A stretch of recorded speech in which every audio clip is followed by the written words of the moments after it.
नमस्कार, ABP news देख रहे हैं आप। मैं हूं आपके साथ पूजा सचदेवा।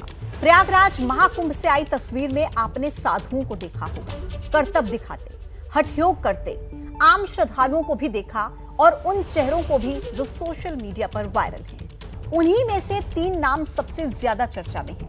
लोग मोनालिसा की आंखों की तारीफ कर रहे हैं तो बहुत से लोग खूबसूरत मॉडल हर्षा रिछारिया के साध्वी रूप धारण करने पर तंज कस रहे हैं। IITN बाबा के भी चर्चे हैं, लेकिन इस तारीफ और तंज के बीच तीनों के सामने मुसीबतें भी आने लगी हैं।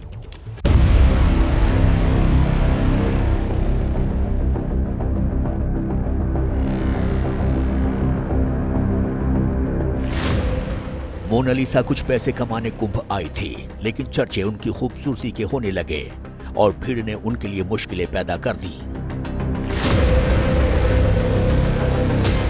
हर्षा रिछारिया भी अपनी खूबसूरती की वजह से वायरल हुई, लेकिन वक्त के चक्रव्यूह में ऐसी फंसी कि फूट फूट कर रोने लगी। IITN बाबा के बारे में भी खबर आई कि उन्होंने कुंभ छोड़ दिया है, लेकिन सच कुछ और है।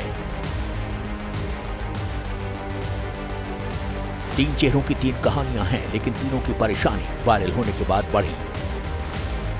सबसे पहले कहानी MP के खरगोन की, मोनालिसा की सुनिए। प्रयागराज महाकुंभ में ये मोनालिसा आई हुई हैं और इस तरीके से माला बेचने का काम करती हैं और ये वाकई इतनी खूबसूरत हैं कि इनकी खूबसूरती के आगे लियोनार्डो दा विंसी की जो कल्पना है वो भी फेल हो सकती है, वो भी फीकी हो सकती है। और मोनालिसा जो महाकुंभ में आई हुई हैं माला बेचने के लिए मध्य प्रदेश के खरगोन जिले से, वो सोशल मीडिया पर खूब वायरल हो रही हैं। लोग इनकी आंखों की तारीफ कर रहे हैं, इनकी खूबसूरती की तारीफ कर रहे हैं। महाकुंभ शुरू होते ही मोनालिसा रुद्राक्ष की माला बेचने MP से UP के प्रयागराज आ गई। शुरू में माला की बिक्री ठीक ठाक हो रही थी, लेकिन खूबसूरती के चर्चे जब सोशल मीडिया पर होने लगे तो भीड़ बढ़ गई। मोनालिसा, ये बताइए कि जब आप अपने खरगोन मध्य प्रदेश महेश्वर से चली थी तो आपने सोचा था कि आपको इतनी शोहरत मिलेगी, इतना नाम मिलेगा? नहीं, पता नहीं था। लेकिन इनकी खूबसूरती धीरे धीरे मुसीबत बनने लगी और नतीजा ये हुआ कि इन्हें महाकुंभ छोड़ने की नौबत आ गई और इन्हें मास्क और चश्मा लगाना पड़ा। क्या कहेंगे अपनी खूबसूरती के बारे में? मतलब अपनी खूबसूरती के बारे में? नेचुरली है। नेचुरली है। हाँ। मतलब भगवान ने जैसा बनाया वैसी जिंदगी जो है वो मोनालिसा जी रही हैं। मोनालिसा हमेशा हंसती रहती हैं। वो कहती हैं कि बातों से ज्यादा उन्हें हंसना अच्छा लगता है। आप बोलती भी हैं या सिर्फ हंसती ही हैं? कम बोलती हूँ, ज्यादा हंसती हूँ। कम बोलती हैं, ज्यादा हंसती हैं। थोड़ा थोड़ा बोलना भी चाहिए ना। ABP न्यूज संवाददाता ने जब मोनालिसा से पूछा कि वो क्या बनना चाहती हैं, तो निश्चल भाव से कहा, हीरोइन बनने की इच्छा है। लगता है गंगा मैया की कृपा है। जरूर गंगा मैया की कृपा होगी। करना क्या चाहती है मोनालिसा? पिक्चर निकालना चाहती। पिक्चर बनाना चाहती हैं, मतलब हीरोइन बनना चाहती है मोनालिसा।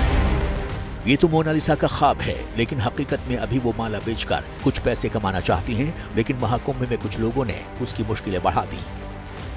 मेरे मामा की लड़की, मेरे सगे मामा की लड़की, उसके पीछे पीछे ना लोग दौड़ते थे। वो माला भी नहीं बेच पाती थी बेचारी, तो उसके पापा के पास एकदम से गई और रोने लग गई। बोले पापा मेरे पीछे लोग बहुत हो रहे थे ऐसा, और उसको भेज दिया घर पे, महेश्वर में भेज दिया है और उसके वीडियो बहुत वायरल हो रही है। वीडियो वायरल होने से ऐसी क्या दिक्कत होगी? मतलब उसमें कोई ऐसा गलत तो कुछ था नहीं? मतलब देखो उसकी आँखें है ना, आँखों के ऊपर बहुत वीडियो वायरल हो रही थे उसके, तो एकदम से उसके पापा ने उसको भेज दिया। बोले बेटा आप चले जाओ, यहाँ पर मत रहो।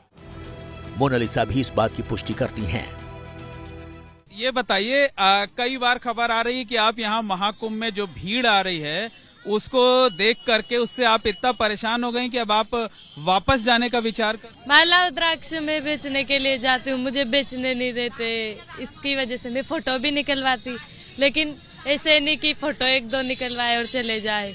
दिन भर सुबह से शाम तक फोटो ही फोटो। काम करना आपके परिवार के लिए कितना जरूरी? बहुत जरूरी है, हमारा घर चलता है इसी से। कर्जा भी हमारे ऊपर बहुत है। कर्ज उतारने के लिए कुछ पैसे कमाने आई मोनालिसा आगे क्या करेगी पता नहीं, लेकिन उनकी सुरक्षा होनी चाहिए। दूसरी ओर मोनालिसा की तरह मॉडल से साध्वी का रूप धारण कर महाकुंभ में आई हर्षा रिछारिया भी निराश हैं। वो तो फूट फूट कर रोने लगी थीं। हर्षा ने कुछ संतों पर महाकुंभ छोड़ने के लिए मजबूर करने का आरोप लगाया। शर्म आनी चाहिए कि एक लड़की जो धर्म से जुड़ने के लिए आई थी, धर्म को जानने के लिए आई थी, सनातन संस्कृति को जानने के लिए आई थी, आपने उसे इस लायक भी नहीं छोड़ा कि वो पूरे कुंभ में रुक पाए। वो कुंभ जो हमारी जीवन में एक बार आएगा, पुण्य का तो नहीं पता, लेकिन ये जो आनंद स्वरूप जी है, इनको पाप जरूर इस चीज का लगेगा। तो अब जहाँ पे पहले मैं आई थी पूरे महाकुंभ में रहने की मंशा से, इच्छा से, वहां अब शायद मैं नहीं रह पाऊंगी। पूरे 24 घंटे इसी रूम को देखना पड़ रहा है, तो इट्स बेटर कि मैं फिलहाल यहाँ से चली जाऊं। पिता का दावा है कि अध्यात्म की ओर उनकी बेटी हर्षा का झुकाव बचपन से है। जहाँ तक उसका अध्यात्म की ओर झुकाव की बात की जाए तो लगभग 10-11 साल की रही होगी। उस एज से उसका महादेव के प्रति झुकाव चालू हो गया था। उसने 2 साल पहले गुरु महाराज जी से गुरु दीक्षा ली है, ना कि सन्यास की दीक्षा। ये साध्वी का टैग ये जास्ती का लगाया गया है, जो गलत है। सोशल मीडिया पर वायरल IITN बाबा के महाकुंभ से गायब होने की खबर आई थी। कहा गया कि जूना अखाड़े ने निकाल दिया है, लेकिन IITN बाबा ने इंस्टाग्राम पर बयान जारी कर कहा कि उनके बारे में झूठी अफवाह फैलाई जा रही है। वो महाकुंभ छोड़कर कहीं नहीं गए हैं, कल्पवास करने की बात कही।